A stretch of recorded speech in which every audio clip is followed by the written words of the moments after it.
Vladimir Poutine se devait de donner une réponse et c'est ce qu'il vient de faire. Après les propos de M. Volodymyr Zelensky devant ses alliés à Bruxelles sur l'arme nucléaire ou une adhésion rapide de l'Ukraine à l'OTAN, M. Vladimir Poutine n'a pas manqué d'occasion d'avertir les alliés de M. Zelensky. D'ailleurs, il était en conférence animée avec les journalistes étrangers qui lui ont certainement posé la question. Après avoir dénoncé d'abord que c'est une provocation, une nouvelle provocation dangereuse de la part des dirigeants de l'Ukraine, mais aussi de leurs alliés occidentaux, M. Poutine dit clairement qu'en aucun cas, l'Ukraine ne devait avoir d'armes nucléaires. Et la réponse qu'il promet à ce sujet, c'est ce que nous allons voir tout à l'heure dans cette émission. Si ce n'est pas encore fait, je vous suggère de vous abonner sur ma chaîne YouTube Kanté J Visionnaire le vrai, d'activer la cloche de notification pour ne plus rater mes émissions et effectivement, continuez à vous abonner là-dessus pour des questions liées à la géostratégie et la géopolitique. Voilà, nous abordons toutes les questions internationales sur cette page. Le président russe Vladimir Poutine a dénoncé vendredi une dangereuse provocation au lendemain des déclarations de son homologue ukrainien, Volodymyr Zelensky, qui a suggéré à Bruxelles que l'Ukraine pourrait chercher à acquérir l'arme nucléaire. Monsieur Poutine dit ceci, mesdames et messieurs. Partagez la vidéo dans tous les groupes aussi. Il s'agit d'une dangereuse provocation. Toute mesure dans cette direction entraînera effectivement une réaction correspondante, a averti M. Poutine lors d'une rencontre avec des journalistes étrangers.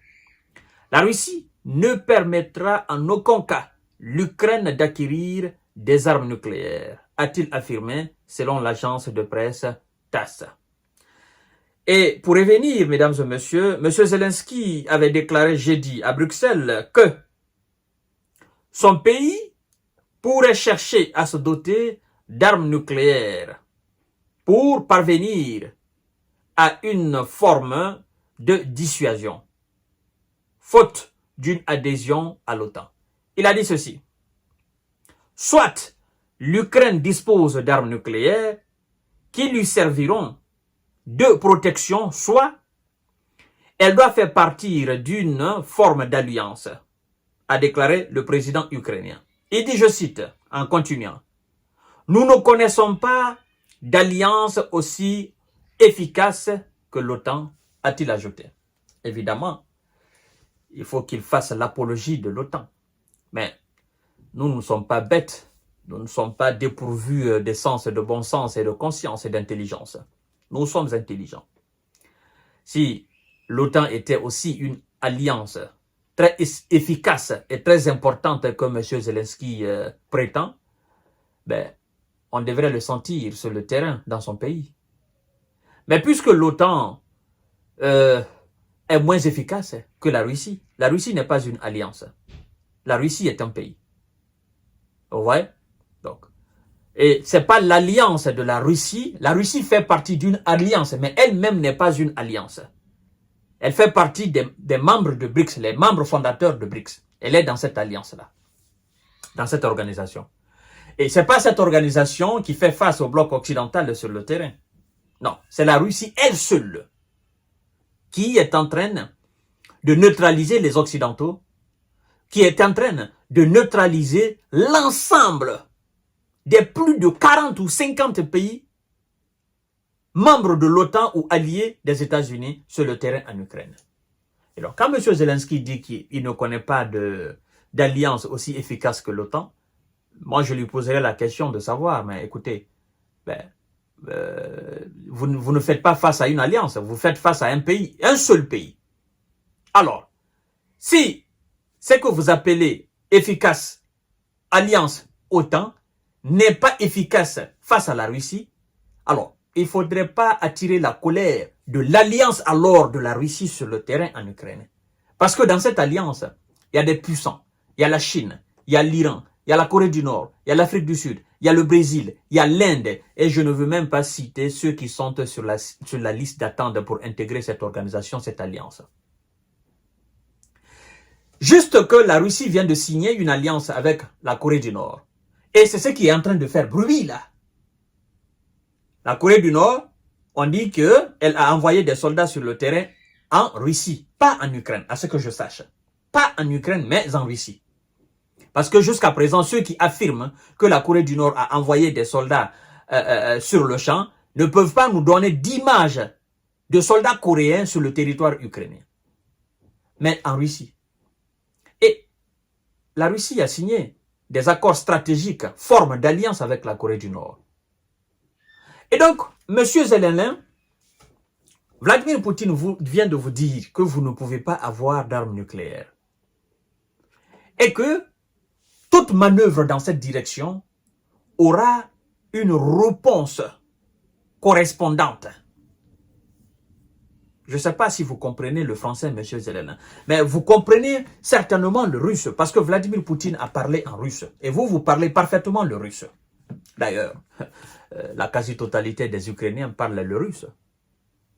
Ouais, ils comprennent aussi parfaitement. Donc, si les États-Unis ne vous donnent pas, la France ne vous donne pas, la Grande-Bretagne ne vous donne pas, comment vous allez faire pour vous doter de l'arme nucléaire? Comment? Vous avez la technologie nucléaire? Vous avez les infrastructures nucléaires chez vous? Ben, si vous les aviez, pourquoi attendre depuis tout ce temps-là? Pourquoi? Si vous avez des ingénieurs capables de concevoir des armes nucléaires ukrainiennes, qu'est-ce que vous avez attendu très longtemps? Parce que vous ne faites pas partie de l'OTAN. Officiellement, vous n'êtes pas allié des États-Unis. Et donc, officiellement, vous n'avez absolument rien à voir aux États-Unis. C'est-à-dire, rien ne vous lie aux États-Unis d'Amérique. Il n'y a pas d'accord officiel qui vous lie aux États-Unis. Vous ne faites pas partie des membres de l'Union européenne. Vous êtes un pays comme tout pays normal dans ce monde-là. Donc, qu'est-ce qui vous a empêché depuis tout ce temps? Si vous saviez que la finalité serait soit de demander une adhésion rapide à l'OTAN ou soit de vous doter de l'arme nucléaire afin de faire peur à la Russie, mais nous autres nous disons, mais qu'est-ce que ce gars-là s'est foutu de la gueule de son peuple? Le peuple ukrainien se dit alors, mais donc vous avez la capacité de concevoir des armes nucléaires et vous ne l'avez pas fait depuis longtemps? Parce que si vous aviez les armes nucléaires sur le territoire ukrainien, ben, ça aurait changé la donne. La Russie aurait alors réfléchi à 1 milliard de fois avant de tenter quoi que ce soit contre l'Ukraine. Mais pourquoi vous ne l'avez pas fait depuis tout ce temps? C'est maintenant dans cette période de guerre où on bombarde partout en Ukraine, où on envoie des missiles partout en Ukraine, où on anéantit même des quartiers généraux, des bases militaires, des avions, où on anéantit tout sur l'ensemble du territoire ukrainien, que vous voulez concevoir des armes nucléaires. Vous allez le faire où? Sur quel site ukrainien? Sur quelle partie de l'Ukraine? L'Ukraine qui est, en fait, sous le feu des radars des satellites russes. Mais vous allez concevoir vos armes nucléaires où? En tout cas, vous n'allez pas dire que vous allez concevoir des armes nucléaires en Pologne, ou en Roumanie, ou dans les pays limitrophes, la Finlande, la Suède, tous ces pays qui sont dans l'OTAN, même s'ils ne sont pas limitrophes, mais qui sont dans l'OTAN. Vous n'allez pas dire que vous allez les concevoir là-bas, puis les transporter en Ukraine. Monsieur Zelensky, vous avez perdu la tête et vous ne voulez pas admettre cela. Vos alliés ont perdu, ils vous ont lâché, c'est ce que vous avez compris.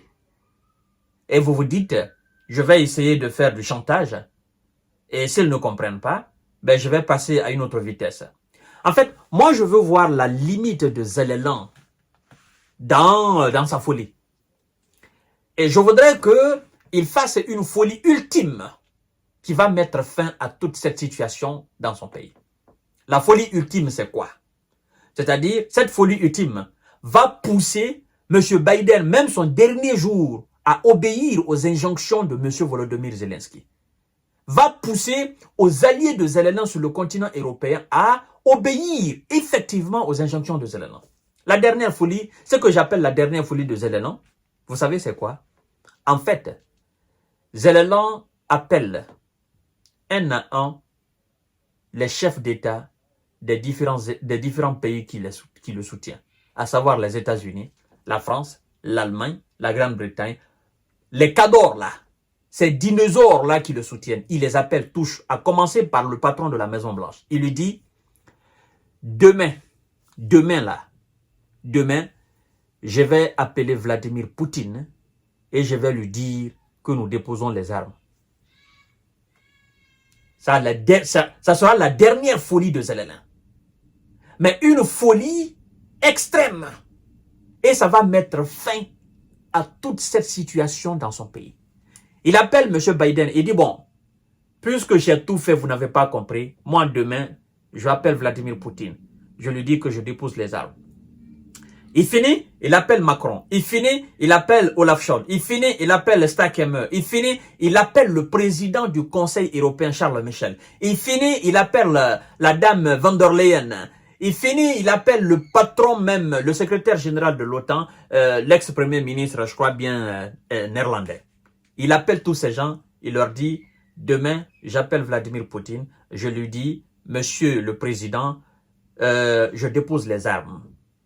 J'ai donné l'ordre à mes gars sur le terrain de déposer les armes. Je voudrais que vous fassiez quelque chose pour que vous puissiez mettre fin. Mais quand Volodymyr Zelensky appelle Vladimir Poutine, à la limite même, c'est-à-dire à peine raccroché, Poutine va dire à ses gars, les gars, déposez les armes, ne tirez plus, c'est fini. Ils ont capitulé, c'est fini. On arrête la guerre, c'est terminé. C'est cette dernière folie que moi j'attends de la part de Volodymyr Zelensky pour mettre fin à toute cette situation dans son pays. Mais c'est à voir. Je vous donne rendez-vous tout à l'heure pour notre série d'informations et de décortiquage. Merci beaucoup.